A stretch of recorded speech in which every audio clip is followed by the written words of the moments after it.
The Hobbit by J.R.R. Tolkien. Chapter 1. An Unexpected Party. In a hole in the ground there lived a hobbit. Not a nasty, dirty, wet hole filled with the ends of worms or an oozy smell, nor yet a dry, bare, sandy hole with nothing to sit down on or to eat. It was a hobbit hole, and that means comfort. It had a perfectly round door like a portal, painted green with a shiny yellow brass knob in the exact middle. The door opened on to a tube-shaped hall like a tunnel. A very comfortable tunnel without smoke, with paneled walls and floors tiled and carpeted, provided with polished chairs, and lots of pegs for hats and coats. The hobbit was fond of visitors. The tunnel wound on and on, going fairly, but not quite, straight into the side of the hill.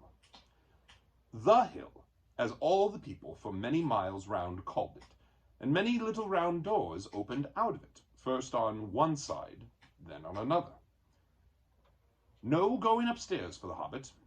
Bedrooms, bathrooms, cellars, pantries, lots of these, wardrobes, he had whole rooms devoted to clothes. Kitchens, dining rooms, all were on the same floor, and, indeed, on the same passage.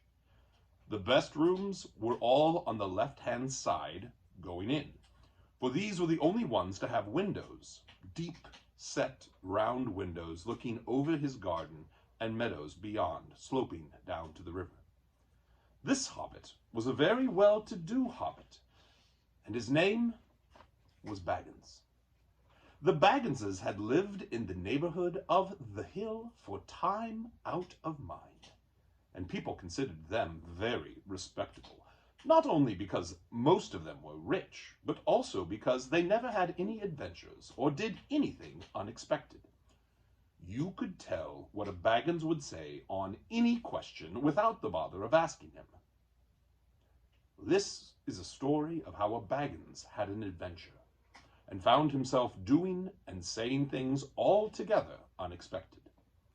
He may have lost the neighbor's respect, but he gained, well, you will see whether he gained anything in the end. The mother of our particular hobbit, what is a hobbit? I suppose hobbits need some description nowadays, since they have become rare and shy of the big people, as they call us. They are, or were, a little people, about half our height, and smaller than the bearded dwarves. Hobbits have no beards. There is little or no magic about them, except the ordinary everyday sort which helps them to disappear quietly and quickly when large, stupid folk like you and me come blundering along, making a noise like elephants which they can hear a mile off. They are inclined to be fat in the stomach. They dress in bright colors, chiefly green and yellow. Wear no shoes because their feet grow natural leathery soles and thick warm brown hair like the stuff on their heads, which is curly. They have long, clever brown fingers, good-natured faces, and laugh deep, fruity laughs, especially after dinner, which they have twice a day when they can get it. Well, now you know enough to go on with. As I was saying, the mother of this hobbit, of Bilbo Baggins, that is, was the fabulous Belladonna Took, one of the three remarkable daughters of the old Took, head of the hobbits who lived across the water, the small river that ran at the foot of the hill.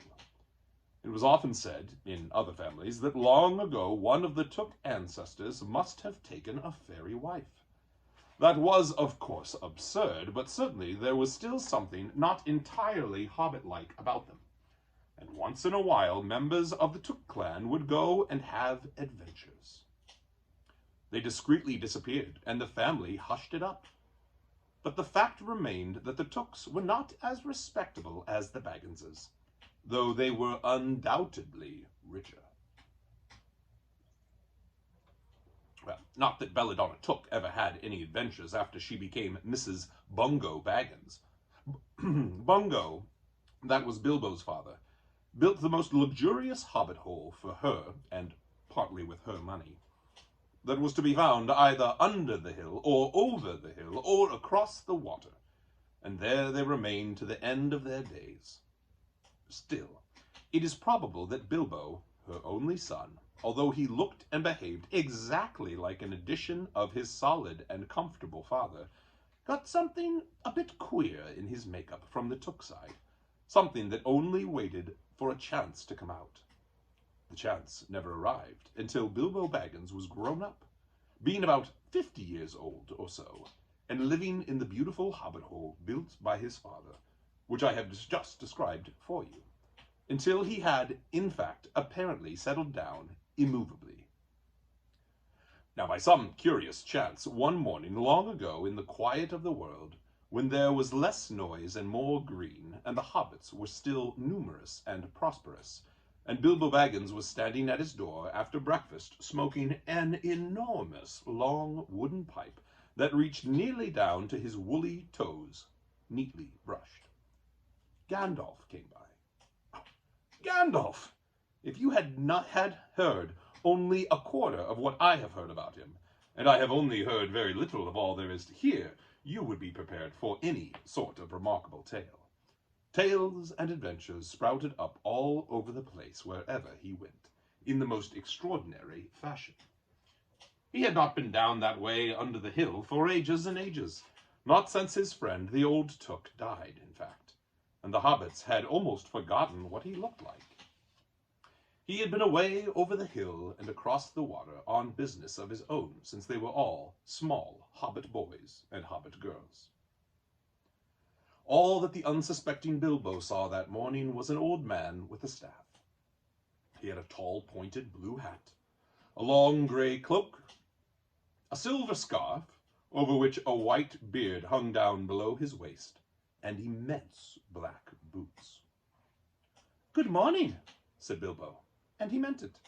The sun was shining and the grass was very green, but Gandalf looked at him from under long, bushy eyebrows that stuck out further than the brim of his shady hat. "What do you mean?" he said. "Do you wish me a good morning, or mean that it is a good morning whether I want it or not?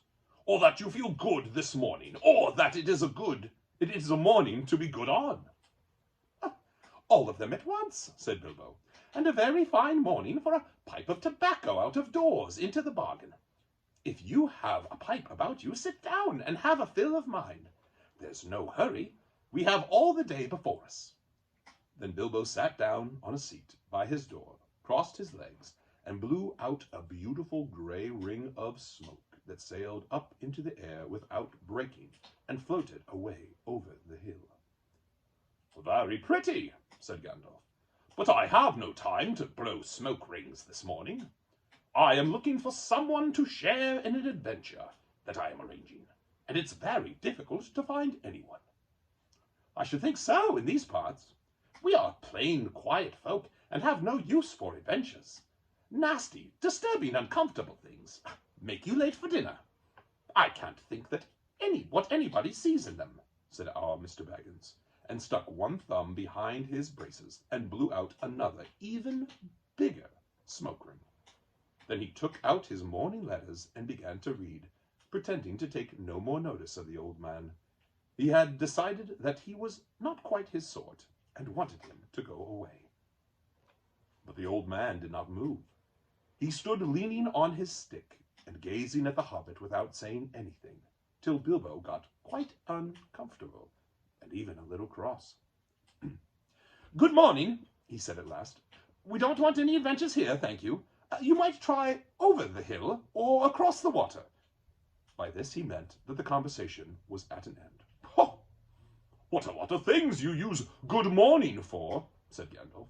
Now you mean that you want to get rid of me, and that it won't be good till I move off." Not at all, my dear sir. Let me see, I don't think I know your name." Yes, my dear sir, and I do know your name, Mr. Bilbo Baggins.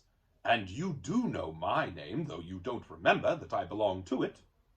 I am Gandalf, and Gandalf means me. To think that I should have lived to be good-morninged by Belladonna Took's son, as if I were selling buttons at the door. Gandalf! Gandalf! Good gracious me! Not the wandering wizard that gave old Took a pair of magical diamond studs that fashioned themselves and never came undone till ordered.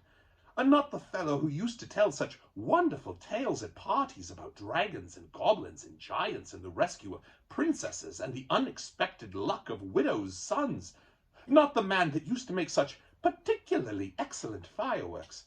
I remember those. Old Took used to have them on Midsummer's Eve. Splendid! They used to go up like great lilies and snapdragons and laburnums of fire and hang in the twilight all evening. You will notice already that Mr. Baggins was not quite so prosy as he liked to believe. Also, that he was very fond of flowers. Dear me, he went on, not the Gandalf who was responsible for so many quiet lads and lasses going off into the blue for mad adventures. Anything from climbing trees to visiting elves or sailing in ships, sailing to other shores. Bless me, life used to be quite you used to upset things badly in these parts once upon a time. I beg your pardon, but I had no idea you were still in business. What else should I be? Said the wizard. All the same, I am pleased to find you remember something about me. You seem to remember my fireworks kindly, at any rate, and that is not without hope. Indeed, for your old grandfather Took's sake, and for the sake of poor Belladonna, I will give you what you ask for. I beg your pardon, I haven't asked for anything. Oh, yes, you have, twice now, my pardon. I give it to you. In fact, I will go so far as to send you on this adventure. Very amusing for me, very good for you, and profitable too, very likely, if you get over it. Sorry, I don't want any adventures, thank you. Not today. Good morning. But please, come to tea, any time you like. Why not tomorrow? Come tomorrow. Goodbye. With that, the Hobbit turned and scuttled inside his round green door and shut it as quickly as he dared, not to seem rude. Wizards, after all, are wizards. What on earth did I ask him to tea for? He said to himself as he went to the pantry. He had only just had breakfast, but he thought a cake or two and a drink of something would do him good after his fright. Gandalf, in the meantime, was still standing outside the door and laughing, long but quietly. After a while, he stepped up and with the spike of his staff scratched a queer sign on the Hobbit's beautiful green front door. Then he strode away, just about the time when Bilbo was finishing his second cake and beginning to think that he had escaped adventures very well. The next day, he had almost forgotten about Gandalf. He did not remember things very well, unless he put them down in his engagement tablet like this. Gandalf, tea, Wednesday. Yesterday he had been too flustered to do anything of the kind.